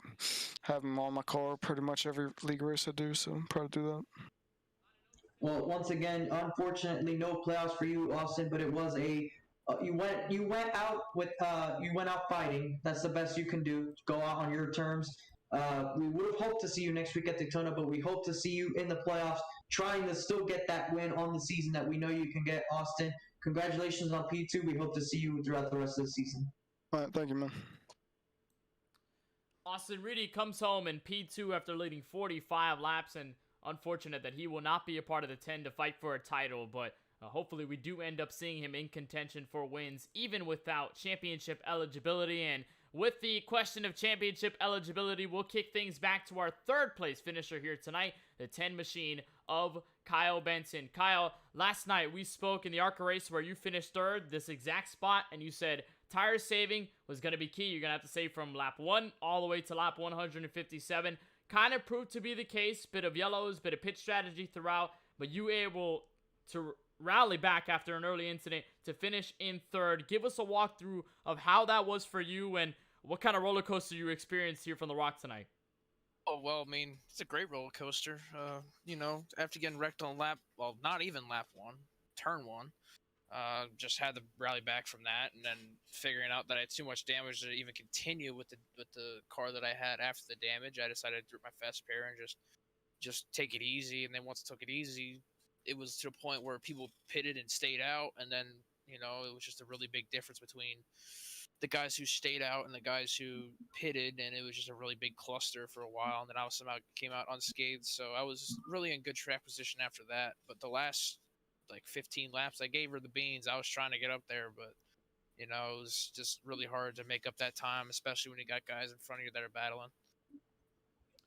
And this comeback, obviously, from that incident, probably meant a lot, I think, for you in this wide spectrum. We're yet to get official points from the race controller, from the league owners yet, on how the points are going to be situated out for the final regular season race. But for here at Rockingham, I mean, this performance, again, third place in the ARCA race, third place tonight from the Cup Series here in this one with a potential chance to go up in front. Did you feel like there could have been more done for this week, or you felt like this was the best that you could give out? Oh, definitely. I think I could have probably won the race. I'll be honest with you. I think I had winning speed. I think I had the best strategy that I can make. And the cards kind of played out kind of just almost right, just almost. But when that caution came out, I kind of just tried to gather as much as I could. And I'll take a third place finish after the last few races I had in Cup, to be honest. It's a solid finish here on the podium, and of course, I just mentioned no official word yet on how the points are going to be finalized here and where you're going to be in the midst of all the chaos. But I guess for you, going into tonight with this finish, what's the approach for Daytona next week? I know that's a track where a lot of things are in the air. Anything could happen. So from your perspective, how are you going to try to attack the sunny beaches of Daytona next week? Well, I got to see how the points are because I heard they're going to be very close. So, if it's within a point, gotta win. I know how I'm racing, and I gotta go into that race with the mentality that I either gotta win or wreck myself to win. So, and if I'm in a good spot though, if I finish a good finish, I take it. So, going into Daytona it's the biggest wild card of the year, especially with this package that was kind of dumbed down a little bit, but you're gonna have guys who are the plate kings, not to, so. It's definitely going to be difficult trying to make points up, and you just got to be clean all race long. So, yeah, that's my approach. We'll see exactly what happens at Daytona, but you're able to walk away tonight with a third place finish from the Rock. Kyle, before we let you go, who are the people that make it all possible for you? Any teams, sponsors, or just anybody else you just like to give the love and shout outs to? Team Murder Designs for making this absolutely beautiful paint scheme. I love it. Yeah, I love America. Free my soul. Very Radio Motorsports and Big Fast Racing. Everybody that comes in the forward racing series every single week, and you, Mr. Kenneth Bueno, for making an awesome broadcast, and Francisco Bacchiao, I got the name right. Just for having a great time in the booth and enjoying what I'd like to watch back. We certainly appreciate the support, and I think we'll give you our best of luck for the playoff run, and of course what's going to be from here on to the rest of the season. But we'll congratulate you on this third place finish here tonight from Rockingham, and again, wish you the best of luck when we head down to Daytona, which is where we visited before. That's going to be a lot of fun. We hope to see you there. I'd appreciate it. I appreciate the effort on that attempt on my name, Kyle, but I'll just leave it up to Kenneth. All right. Hey, listen, man. I took 3 years of Spanish, so I'm kind of close. All right, well, It's okay. You're better than most. All right. I'll take it. All right, Kyle, appreciate it. We thank you so much for the time, and wish you the best of luck at Daytona. All right. Appreciate it. Thank you. Kyle Benson finished his third tonight. I think he did get the name right. He did. It was did. close, but it wasn't right. No, right? not exact. I'm not. I will give you that. It wasn't exact, but it is better than a lot of attempts I have for most heard. Americans, it was right. It was. I think for that pronunciation, it was the right way. Nonetheless, a great finish here tonight from the virtual Rockingham Speedway, and much unlike a lot of the finishes we've had in this Cup Series season, it ended under green. It ended under green-white, not under a green-white checkered, and Colin Forrester able to come away with a 4th race win this season. Francisco, I mean, not only a big statement for Forrester, but a statement for the championship, a favorite that was held in the first 3 races, now with a 4th win, and in a place where the playoffs get really, really tight at that cutoff line, Colin Forrester can say he's comfortable, he's got the 4th win, and he's going to be fighting for that title. He's definitely reinserted himself into that championship parade. We saw Brian M. Smith rack up those wins between the time that Forrester last won and now, and I mean, you heard me saying it because it is true. At some point, you had to wonder, when can Forrester get back into victory lane to really reinsert himself into that conversation? Because, yeah, 3 wins, but when did those 3 come? Right at the very beginning. What have you done for me lately is what matters. As Steve Letarte once says, what you've done for me lately is the one that matters more. And right now he's able to get a win at Rockingham, so he's definitely reinserted himself into the conversation, and he deserves to do so after that performance that he's able to put on and the strategy he played in order to make it work. He stayed out. He definitely waited on that caution. He felt as though it was going to happen. I felt like it was going to happen, and it came, and it worked out perfectly for him, and he was able to capitalize on it, and now he has tied himself once again with Brian M. Smith for the most wins on the season at 4 apiece, and it looks like it'll most likely be that way between those two going into the playoffs just because of the wild card nature of Daytona. Who knows what's going to happen there? And of course, we don't have official points, Kenneth, but chances are it is 5 or 6 drivers battling for 2 spots or so, and they're separated from anywhere between 5 and 10 points. So basically, Forrester, Smith, and Alshire can call themselves comfortable. Everybody else, not so much. It's going to be a dog fight, absolutely, for that final spot, the 10th spot in the 4Wide Racing Cup Series Championship, and it'll all be decided next week at the virtual Daytona International Speedway, November 17th, where we will find out, along with the winner so far this season, who is going to be joining Forrester, Smith, and Alshire as the others to fight for a title this season, and which would all kick off in a couple of weeks at Darlington. So we'll have coverage there. You won't want to miss that. Again, November 17th, 9:10 p.m. Eastern, right here on MaxSpeedTV. So we'll have all the regular season finale coverage. We'll have a regular season champion. There's going to be a lot to go on here for that season, and for the ARCA Series season, they're going to be capping off their regular season as well next Tuesday night, November 16th. They'll be again from the same track, Daytona International Speedway. We'll try to decide which drivers are going to be there for the ARCA Series title. And the next day on MaxSpeedTV, we'll have it all for the Cup Series. For the ARCA race, you'll have that coverage 9:10 p.m. Eastern on the K Bueno Racing Network. It is going to be a blast when we get down to the sunny isles of Daytona to find out who indeed is going to be there and who's going to be left out in terms of the fight for the championship. So that concludes our broadcast tonight from the virtual Rockingham Speedway. A big congratulations to Colin Forrester, 4-time winner this season. Want to give a shout out to Tyler Murray, league owner, everybody at the 4Wide Racing League and the Race Council for making these races happen each and every week. And on behalf of all of us at MaxSpeedTV and my colleague in the booth, Francisco Bacalhau, my name is Kenneth Bueno, saying so long, good night from The Rock. We'll see you at Daytona. Colin Forrester, 4-time winner this season.